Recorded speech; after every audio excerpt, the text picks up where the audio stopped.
Students, one more to my YouTube channel and Sanskruti Academy.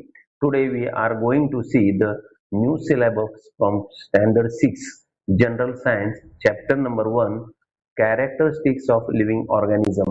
मित्रांनो, तर आज आपण नवीन जो अभ्यासक्रम आलेला आहे 6वीचा जनरल सायन्स त्याच्यामधील पहिला धडा जो कॅरेक्टरिस्टिक्स ऑफ लिव्हिंग ऑर्गॅनिझम आहे त्याबद्दल आपण आज त्या धड्याची वन शॉट माहिती घेणार आहोत. पूर्ण समरी आपण या धड्यामध्ये ऐकणार आहोत. तर चॅप्टर इझी एक्सप्लेनेशन. आता या चॅप्टर मध्ये काय काय आपण पाहूया. This chapter introduction the idea of living organism, explain how living things are different from non living things. म्हणजे असं आहे या धड्यामध्ये की सजीव हे निर्जीव कसे कसे वेगळे आहेत. त्यामध्ये आपल्याला मोतीची स्टोरी सांगितलेली आहे. मोती हा कुत्र्याचं नाव आहे. तो कुत्रा लहान छोटा पिल्लू असताना 2 years ago मोती वॉज अ स्मॉल पपी. 2 वर्षापूर्वी मोती हा छोटा कुत्रा लहान पिल्लू होतं कुत्र्याचं तो आणि त्याचं नाव होतं Moti. He could not stand properly. He drunk milk and slept most of the time. म्हणजे तो लहान असताना फक्त दूध प्यायचा आणि खूप काळ तो झोपी जायचा. As time passes he grew bigger and stronger. Now he can. जसजसं वेळ गेली आणि जसं तो मोती मोठा झाला तसं तो आता बिगर अँड स्ट्रॉंगर तो मोठा झाला. आपण या पुस्तकातल्या चित्रामध्ये पाहिलं आहे. तो काय करतो आता, रन आफ्टर द बॉल. म्हणजे बॉल फेकलं की तो बॉल पळतो त्या बॉलच्या पाठीमागे आणि परत तो बॉल आपल्याकडे आणून देतो. Catch the biscuit in the air. म्हणजे हवेमध्ये बिस्किट फेकलं की लगेच तो झेप मारून बिस्किटचा तुकडा तोंडात घालतो. Walk with his owner. आणि ते आपल्या मालकासोबत जातोय. आता याच्यातून आपल्याला काय समजलं मित्रांनो बघा. Why did Moti grow but his collar did not. आता असं म्हणलं प्रश्नामध्ये, कॉलर म्हणजे कुत्र्याचा गळ्याचा पट्टा. मोती वॉज लिव्हिंग थिंग. तर का बोलणं, Moti is a living organism so he grow. His collar is non living object so it does not grow. म्हणजे मोती हा सजीव आहे पण त्याच्या गळ्यातील पट्टा हे निर्जीव आहे त्यामुळे तो वाढू शकला नाही. आता पिक्चर ऍक्टिव्हिटी दिलेली आहे तुम्हाला. The picture shows. एक पिक्चर दिलाय पहिल्या पानावरती. The picture shows living and non living things. त्या पिक्चर मध्ये काय दाखवलं, लिव्हिंग थिंग्स आणि नॉन लिव्हिंग थिंग्स दाखवलेलं आहे. म्हणजे सजीव आणि निर्जीवांची एक लिस्ट केली. जो फार्मर लिव्हिंग थिंग्स मध्ये काय काय बघा आपल्याला. Living things need food. म्हणजे सजीवांना अन्नाची गरज असते. तो फार्मर, ऑक्स, बुल, गोट, काऊ, चिकन, चिक्स, रोस्टर म्हणजे कोंबडा, birds, tree, sugar cane, plants हे सर्व सजीव आहेत. तर नॉन लिव्हिंग थिंग्स मध्ये काय लागतं, non living things do not grow and need food. Non living thing हे वाढत नाहीत आणि त्यांना अन्नाची गरज नाही. मग त्यामध्ये चित्रामध्ये काय काय आहे ते, ट्रॅक्टर आहे, बुलक कार्ट आहे, बुलक्स आहे, पॉट आहे, कुल्हाड आहे, स्पेड दिले म्हणजे फावडे दिले. हे सगळ्यात येतात निर्जीव वस्तू आहेत. म्हणजे निर्जीव वस्तूंची गरज सजीवांना असते याचा हा आपल्याला उत्तम उदाहरण आहे. त्यानंतर आपण पाहूया कॅरेक्टरिस्टिक्स ऑफ लिव्हिंग ऑर्गॅनिझम. आता लिव्हिंग थिंग्स ग्रो म्हणजे ते वाढ होते, सजीव हे वाढतात. Living things need food. त्यांना अन्नाची गरज आहे. Living things can move. सजीव हे एका जागेवरून दुसऱ्या जागी हालचाल करतात. पण non living thing do not grow and do not need food. पण सजीवांना अन्नाची गरज नाही आणि ते वाढही होत नाही. Living organism are found everywhere and introduce the important characteristics of growth and development. म्हणजेच काय, लिव्हिंग थिंग काय करतात, त्यांना महत्वाचा भाग काय, सगळीकडे आपल्याला ते आढळतात. त्यांचा महत्वाचा गुणधर्म, इम्पॉर्टंट वैशिष्ट्य आणि गुणधर्म म्हणजे काय, growth and development. Growth and development म्हणजे काय, त्यांच्यात वाढ आणि डेव्हलपमेंट म्हणजे विकास. हे दोन्ही गोष्ट त्यांच्यात महत्वाचे आहेत. Picture observation a big tree near your school or home. म्हणजे दुसऱ्या पानावरती तुम्हाला दिलेलं आहे, एक तुम्हाला पिक्चर पाहायचं आहे तुमच्या घरापासले किंवा शाळेपासून जाताना तिथले एक तुम्हाला निरीक्षण करण्यासाठी सांगण्यात आलेलं आहे. तो पान नंबर 2 वरती आहे. त्यामध्ये काय म्हणलं, look carefully the trunk, branches, leaves, flower, bark, soil under the tree. म्हणजे त्या झाडाचं बारकाईने तुम्ही निरीक्षण करा. त्यात तुम्हाला काय आढळून येईल, many you find living organism such as. खूप जणांना असं लक्षात येईल की त्या झाडावरती बर्ड्स, स्क्वॅरल, ॲन्ट्स, बटरफ्लाय, कॅटरपिलर्स, बीज, spiders, earthworm, grass, small plants म्हणजे सॅपलिंग, मॉस ऑर फंगीज म्हणजे शेवा आणि बुरशी, ह्या गोष्टी तुम्हाला तिथं आढळून येतील. म्हणजेच काय तर त्याच्या आजूबाजूला आणखी काही सजीव हे तिथे जगताना दिसत आहेत किंवा दिसतात. म्हणजे ह्याच्यावरून आपल्याला काय समजत येईल? What do you learn? Living organism are found everywhere. म्हणजे सजीव हे सर्वांमध्ये आपल्याला पृथ्वी तलावरती दिसतात. Some are large trees, crows, elephant, some ants, insect, very tiny bacteria which can only seen with the microscope. म्हणजे काही इतके छोटे आहेत ते व्हायरसेस किंवा बॅक्टेरिया ते आपल्या डोळ्यांना पाहू शकत नाही, तर ते आपण मायक्रोस्कोपच्या सहाय्याने पाहू शकतो. म्हणजे सजीवांमध्ये मोठ्यांपासून एकदम छोट्या न दिसणाऱ्या, आपल्या डोळ्याला न दिसणारे इतके सजीव छोटे आहेत. Living things need food and water. Every living organism need food, water and air. हा महत्वाचा भाग आहे मित्रांनो. सगळ्या सजीवांना काय लागतं? अन्न, पाणी आणि हवा. Food gives them energy, strength. पण अन्नामधून त्यांना आपल्याला काय मिळते? अन्नामधून हे आपल्याला ताकद मिळते. ताकद म्हणजे शक्ती येते आपल्याला. अन्नातून आपल्याला ऊर्जा मिळते. Without food and water living things cannot live. म्हणजेच काय तर विदाउट फूड, कुठल्याही फूड म्हणजे काय तर अन्नाशिवाय आणि पाण्याशिवाय कोणीही कुठलाही सजीव जगू शकत नाही. All living things need food and water. Even living organism need food, water and air. म्हणजे ह्याचा अर्थ आहे की सर्व सजीवांना अन्न, पाणी आणि हवेची गरज असते. अन्नापासून त्यांना ऊर्जा मिळते, म्हणून अन्नाची फार गरज आहे. Without food and water living things cannot survive. म्हणजे अन्न आणि पाणीशिवाय सजीव हे जगू शकत नाही. आता आपण येऊया ग्रोथ अँड डेव्हलपमेंट.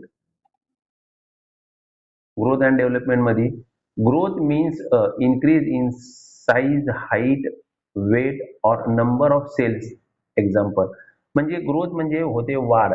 आता वाढ कशात होते? आपली उंची आणि वजनामध्ये वाढ होते. आणि जेव्हा आपली उंची आणि वजनामध्ये वाढ होते म्हणजे काय होते? आपल्या पेशींमध्येही वाढ होतो. तर इथं आपल्याला एक उदाहरण, बिकम्स अडल्ट म्हणजे बाळाचे जेव्हा प्रौढ रूपांतर होते तेव्हा काय होतं? आपल्या सेल्स मध्ये वाढ होते. त्यानंतर puppy grow into the dog.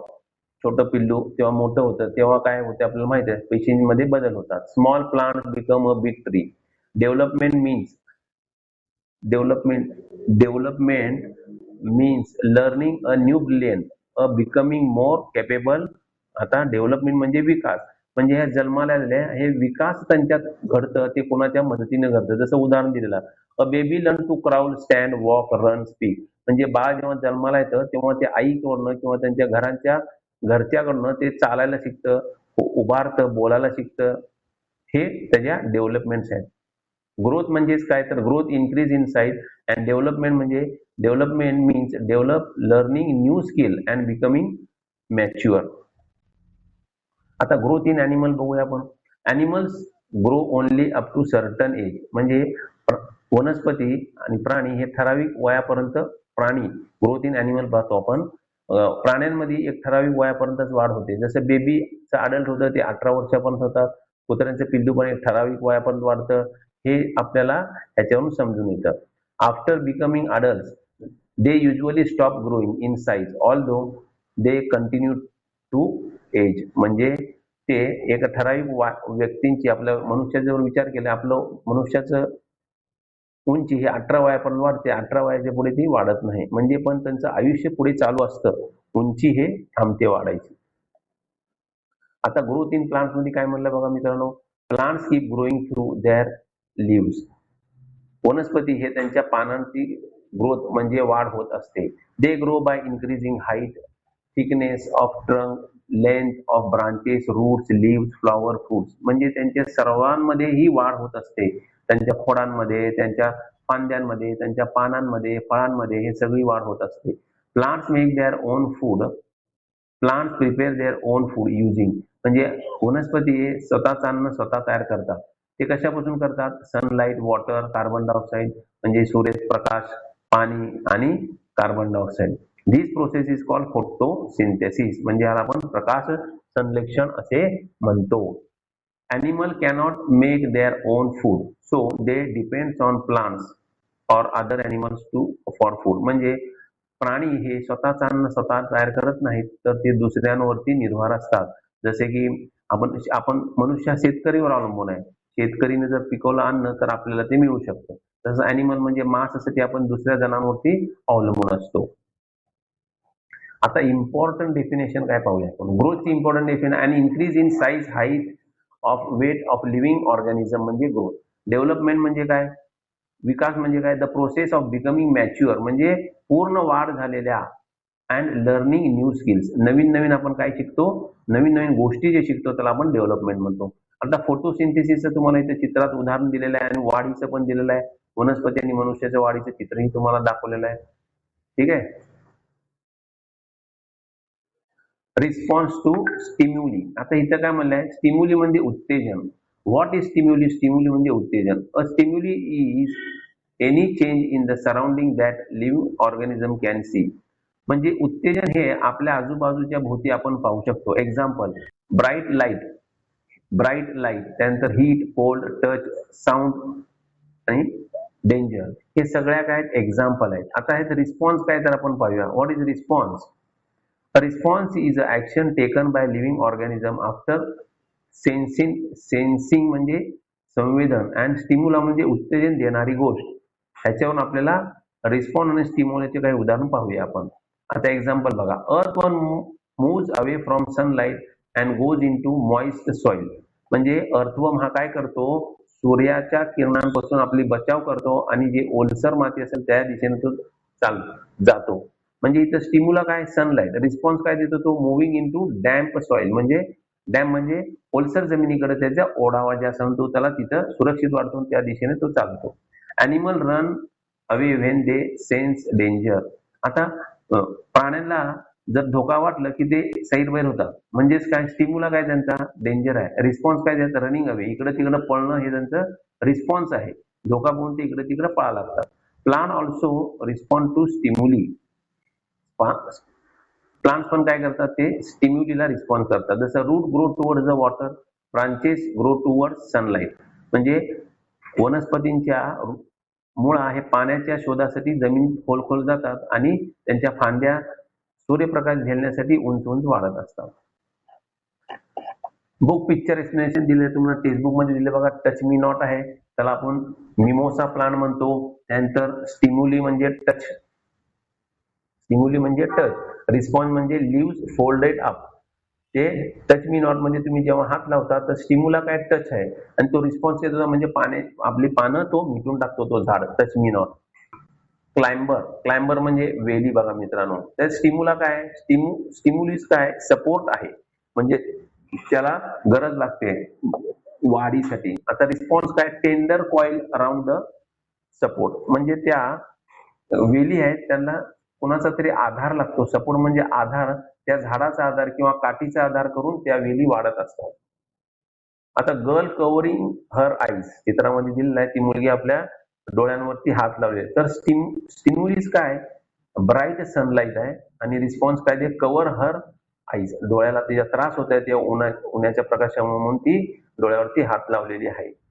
Excretion is the removal of waste material from the body.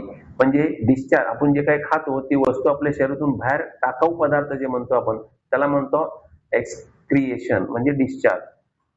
Living organism produce waste while carrying out life process. म्हणजे आपण जे काही खातो वगैरे ते शरीराच्या बाहेर टाकलं पाहिजे. ते जर साठून राहिलं तर चालत नाही किंवा ते राहू शकत नाही. अॅनिमल रिमूव्ह वेस्ट म्हणजे प्राणी पण हे वेस्ट आपल्या काढतात. जसं breathing out carbon dioxide, realising water vapours, sweating म्हणजे घाम शरीरातून जाणे, युरिन म्हणजे मूत्र आपण शरीराच्या बाहेर टाकतो. या अशा गोष्टी ह्या सगळ्या एक्सक्रिएशन मध्ये येतात, म्हणजे डिस्चार्ज. त्यानंतर एक्सक्रिएशन इन प्लांट, वनस्पतींमध्ये डिस्चार्ज होतात. ते तुम्ही बघा. प्लांट्स ऑल्सो रिमूव्ह वेस्टेज आहे. ते काय करतात? They store waste in old leaves and barks.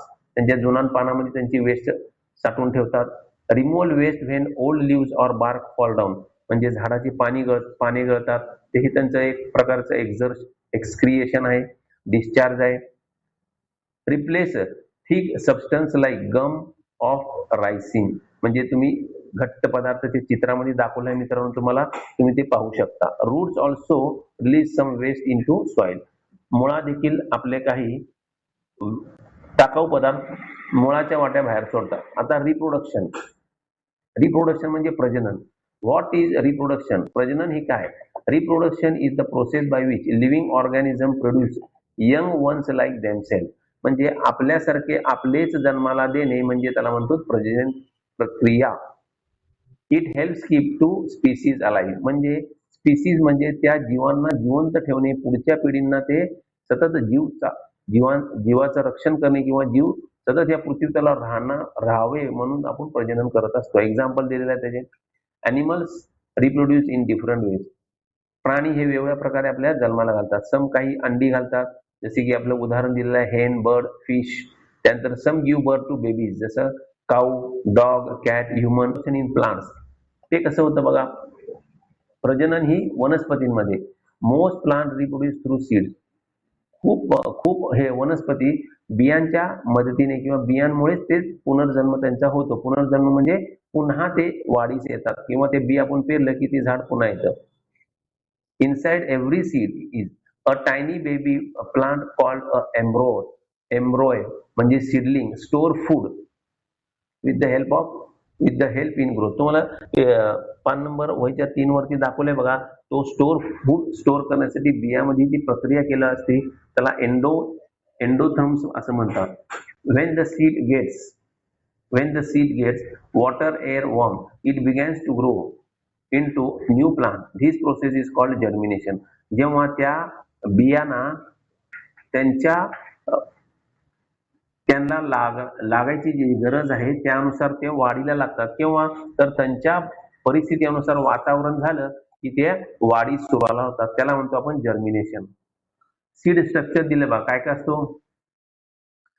The picture shows a being seed. आता पिक्चर मध्ये एक बीनचं सीड दिलेलं आहे, म्हणजे त्याला आपण ते घेवडा म्हणतो, बी दिलेला आहे. वनस्पतींमध्ये प्रजनन त्यांच्या बीजांद्वारे होते. बीजांच्या आतील भागात लहान अंकुर दिसतो.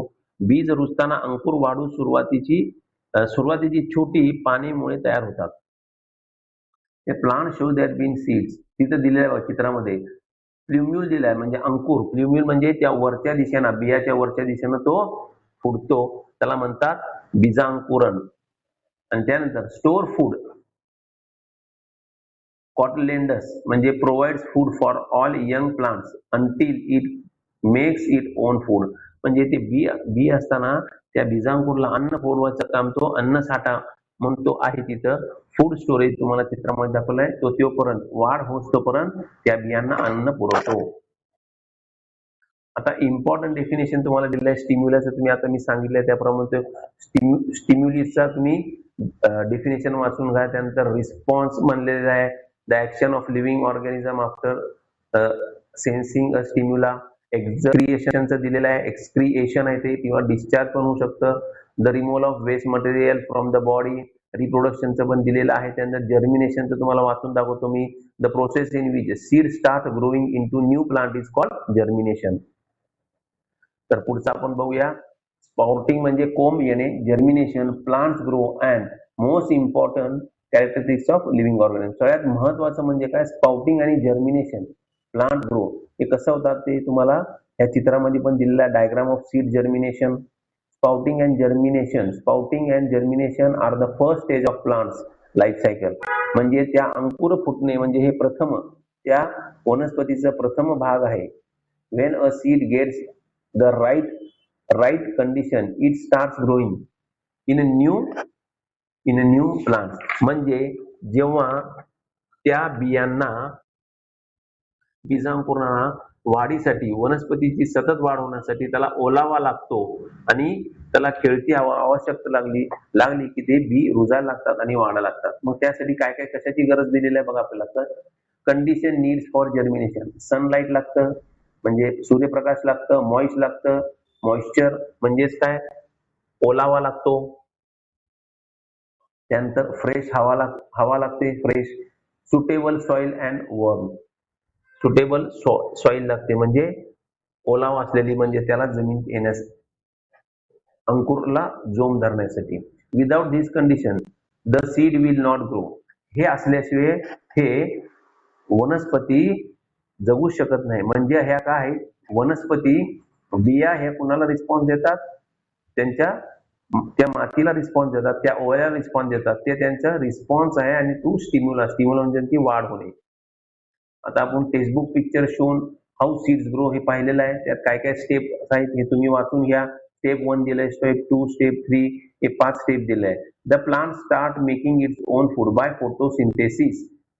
It continues to grow into the mature plants. म्हणजे एका ठराविक काळानंतर हे प्रकाश संश्लेषणाच्या मदतीने वनस्पती ही नंतर जोम धरू लागते आणि ती वाढास अनुकूल होते. The book asks you to observe how seeds sprout. त्या पुस्तकामध्ये तुम्हाला दिलेलं आहे common seeds use for sprouting are. कुठले कुठले? चिक पीक म्हणजे चना, मोठ म्हणजे मटकी, मूग, बीन्स. स्प्राउट हे त्यांच्या बिया दिल्या आहेत, तुम्ही त्याला मोड आणू शकता. त्या बियाला भिजून मोड येऊ शकतात. Growing plant from cutting. आता कटिंग म्हणजे इथं काय म्हणलं बा, इथं जास्मिनचं एक उदाहरण दिलेलं आहे आणि गुलाबाचं उदाहरण. ह्या झाडांना फुलं येत नाहीत मित्रांनो, तर त्यांच्या फांद्या आपल्याला लावाव्या लागतात. हे मी तुम्हाला माझ्या व्हिडिओवरती सांगितलेलं आहे. जो रेकॉर्डिंग व्हिडिओ आहे ते तुम्ही पाहू शकता. जसं की गुलाबाचं आपल्याला रोपटं लावायचं असेल तर त्याची आपल्याला स्टीम म्हणजे फांदी घ्यावी लागते आणि फांदी आपल्याला आडवी छाट मारून ती जमिनीत रुजवावी लागते आणि मग तिथून त्याला अंकुर फुटतो. त्याला डोळे असतात त्या फांदीला, तिथून ते अंकुर फुटतात. आता ते पर्पल लाईन एक आहे बघा. The purple box of page 4 is important point. Growth and reproduction are the main characteristics of living things हे सांगितलंय. आता तुम्हाला माहिती आहे का, त्यानंतर डू यू नो ते की पॉइंट्स टू रिमेंबर आहे बघा. त्या हे तुम्ही वाचून घ्यायचं आहे. काय दिलं त्यात? एक ऑलिव्ह रेडियल सी टॉर्टाइज आहे, ते कोकणात वाढ होती त्यांची. ते डिसेंबर टू मार्च मध्ये वाढीस येते. आणि त्यानंतर ते baby turtle are challenge hatching move towards the bright light. ते सूर्याचं तेव्हा ते आजूबाजूला घर असते, त्यांच्या रात्री जो दिवा लागलेला जातो त्या दिशेने ते ओढले जातात. अशी ती छोटीशी स्टोरी आहे, जी तुम्ही वाचू शकता. त्यांचा टेक्स्टबुक क्वेश्चन मी तुम्हाला सांगतो. Why is this care taken of the sea turtle. अशी काय काळजी घेतात हे पण तुम्ही वाचा. डू यू नो मध्ये तुम्ही जास्तीत जास्त वाचलं तर मित्रांनो तर तुमच्या बुद्धीला जास्त चालना मिळेल. हे तुम्ही वाचून घ्या. जर काही तुम्हाला त्यामध्ये डाऊट असलं तर तुम्ही मला कॉमेंट्स मध्ये करा, मी तुम्हाला त्याचे डाऊट क्लिअर करून देईन. रेस्पिरेशन अँड मुवमेंट पाहूया. What is respiration? रेस्पिरेशन म्हणजे काय? Respiration is the process by which living organism release energy from food using oxygen means breakdown of food with the help of oxygen. म्हणजे respiration म्हणजे श्वासोच्छ्वास ही श्वसन क्रिया ही काय दोन प्रकारे श्वासोच्छ्वास क्रिया चालते. एक चालते ब्रीदिंग आणि रेस्पिरेशन. आता ब्रीदिंग म्हणजे काय ते दिलं, most animal breathe through their nose. खूप प्राणी हे नाकाद्वारे आपल्याला घेतात, पण काही वनस्पती आहेत जे आपण उभयचर म्हणतो ते त्यांच्या स्किन म्हणजे स्किन अँड नोज त्यांना दोन्ही असतात. काही जणांना गिल्स पण असतात जे पाण्यात राहतात. There are 2 steps of breathing. एक आहे इनहेल अँड एक्झेल. इनहेल म्हणजे ऑक्सिजन आत घेणे आणि एक्झेल म्हणजे release carbon dioxide and water vapour from the lungs.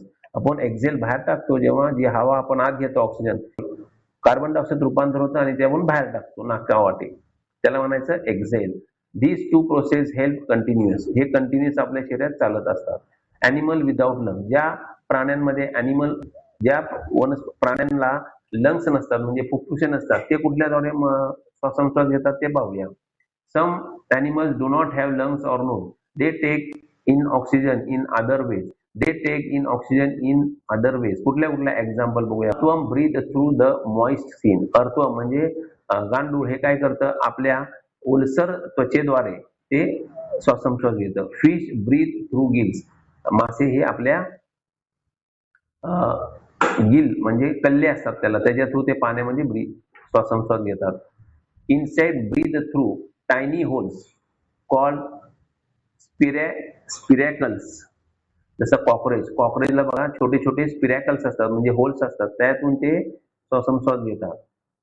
Respiration in plants म्हणजे वनस्पतींमध्ये श्वासोच्छ्वास कसं होतं बघू. Plants also respirate. Respiration take place inside the cell of plants. म्हणजे त्यांच्या पेशीमध्ये हे क्रिया घडत असते. आता थिंक एक दिलेलं तुम्हाला विचार करण्यासारखं आहे. काय म्हणलं बघा, प्रश्न दिलाय, are there any living organism that can never live their place? असे वनस्पती आहे का जे आपली जागा सोडत नाहीत? तर कोण आहेत? Yes, plants cannot live. हे वनस्पती आहेत जे आपली जागा सोडत नाहीत, पण तरी पण ते जगतात. They are living thing only. What is movement? Movement means changing the position of the whole body or body parts. म्हणजे आपण एका जागेवरून दुसऱ्या जागी जाणे, म्हणजे त्याला म्हणतो आपण momentum. Animal move to find food, escape danger, find shelter, response to stimuli. Key point to remember दिलेला आहे, respiration is the process by releasing energy from food using oxygen. respiration हे काय होतं? आपण प्रोसेस आहे, एक प्रकारची प्रक्रिया आहे, ती एनर्जी आपल्याला ऑक्सिजन ब्रेकडाऊन होतो. दोन प्रकारचे रेस्पिरेशन मी तुम्हाला सांगितलं होतं, एक आपण एक्सटर्नल होतो आणि एक इंटरनल होते. इंटरनल हे सेल्फ म्हणजे पेशीमध्ये त्याची क्रिया घडून येते.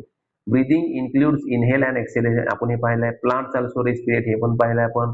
Animal move from one place to another place in search of food, हे पण पाहिलंय. Plant response to sunlight, water, हे पण आपण पाहिलेलं आहे. आता क्विक रिव्हिजन आहे, ते क्विक रिव्हिजन मध्ये आपण बघू. Non living things repair themself, म्हणजे निर्जीव हे स्वतःला काही करू शकत नाही, म्हणजे त्यांना काही जखम वगैरे झाली तर त्यात जखम भरून येत नाही. They cannot repair themselves because they do not have living cells, म्हणजे त्यांच्यामध्ये पेशी नसते, त्यामुळे त्यांना भावनाही नसतात. Why do wound heal in animal? Wound heal म्हणजे जखम झाली सर कुठल्या प्राण्याला, तर ते का भरून येते? तर त्यांच्यामध्ये पेशीची रचना आहे, त्यामुळे ते भरून येते. त्यानंतर आपण पाहलो तिसरा प्रश्न, why do new branches grow on tree? New branches grow because plant continuously produce new cells. तर पेशी वनस्पतींमध्ये नवीन पेशी हे तयार होत असतात. What is the basic unit of life? Basic unit life काय म्हणजे the cell is the basic unit of life, म्हणजे पेशी ह्या आपल्या मूळ तत्व आहेत जगण्याच्या. What do living cells needs to survive? Living needs nutrition, food, oxygen to survive and function properly. म्हणजे सजीवांना काय लागतं? तर अन्न आणि हवा आणि पाणी, ह्या तीन गोष्टी खूप महत्वाच्या लागतात. आता मॉस्किटो ग्रो दिलेला आहे बघा तुम्हाला 5 नंबरवरती, 7 क्रमांकच्या 5 नंबरवरती तुम्हाला हे दिलेलं आहे. मॉस्किटो ग्रो दिलेला आहे तुम्हाला. पूर्वी पैदास कुठे होते आणि ते कसं येतात त्याचं उदाहरण दिलेलं आहे. एक्झाम्पल बघा, वॉटर टँक, पुडल्स, पॉन्ड्स म्हणजे डबके. Mosquito lay egg in water, eggs hatches into larva. आता त्या पाण्यामध्ये लार्वा म्हणजे छोट्या छोट्या आळ्या निर्माण होतात आणि त्या आळ्यातून त्या डासाची पैदास होते. Larva move up and down in the water after a few days the change into the adult mosquito, आणि काही दिवसांनी ते डासामध्ये रूपांतर होतात. त्यामुळे तुम्हाला इथं मी हे दिलेलं आहे बघा, लाईफ सायकल ऑफ फ्रॉग दिलेला आहे. फ्रॉग आणि बटरफ्लायची लाईफ सायकल जशी आहे तशीच डासांची देखील आहे. ते अंडी घालतात, मग ते टॅडपॉल झाल्या, टॅडपॉल लेग्स येतात, त्याला यंग फ्रॉग आणि मग अडल्ट. त्याचा फ्लोचार्ट तुम्हाला दिलाय, ते तुम्ही पाहू शकता आणि समजून घेऊ शकता. त्यानंतर डेफिनेशन ऑफ, हे महत्वाचं आहे तुम्हाला, मेटामॉर्फोसिस. मेटामॉर्फोसिस म्हणजे काय? Of Metamorphosis. मेटामॉर्फोसिस म्हणजे काय याचं दिलं आहे. In the process in which an animal changes its body shape and structure during growth, such a frog changing from a tadpole into adult frog is called metamorphosis. म्हणजेच काय? Metamorphosis मराठीत म्हणतात कायापालट होणे. म्हणजे अशी प्रक्रिया ज्यामध्ये एखादा प्राणी वाढीच्या काळात आपल्या शरीराचा आकार आणि रचना बदलतो, त्याला म्हणतात मेटामॉर्फोसिस. जसं बेडूक पहिला काय होतं? तो टॅडपॉल असतो, टॅडपॉल नंतर त्या बेडकाचे पूर्ण अडल्ट बेडकामध्ये म्हणजे रूपांतर होतं, त्याला म्हणायचं आपण मेटामॉर्फोसिस. आता व्हॉट इज टॅडपॉल? टॅडपॉल म्हणजे काय? A tadpole is the larva stage. तुम्हाला लाईफ सायकल मध्ये पाहायला असाल, तो लार्वा म्हणजे अंडीच्या स्वरूपात असतो. It lives in water and breathe through gills, आणि त्याला गिल्स असतात म्हणजे कल्ल्याच्या सहाय्याने तो काय करतो? आपण श्वासोच्छ्वास घेतो. The stage in the life cycle मी दिलेला आहे बघा. परत तो अंडे टाकतो, बेडूक अंडा टाकतो. तसंच डासांच्या बाबतीतही होतं. डास ही तसंच त्यांची पैदास तसेच होते. जसं अंडी टाकतात, egg, tadpole with legs, young frog आणि अडल्ट फ्रॉग, ही त्यांची रचना आहे. तर मित्रांनो, हा धडा तुम्हाला सगळ्या दोन्ही स्वरूपात समजला असेल, आणि तुम्हाला हा व्हिडिओ आवडला तर शेअर करा आणि सबस्क्राईब करा आणि लाईक देखील करा. आणि तुम्हाला काही अडचण असल्या ह्याच्याबद्दल तर मला कॉमेंट्स करा आणि मी त्या प्रश्नांची उत्तरे देईन. धन्यवाद. Thank you very much for watching.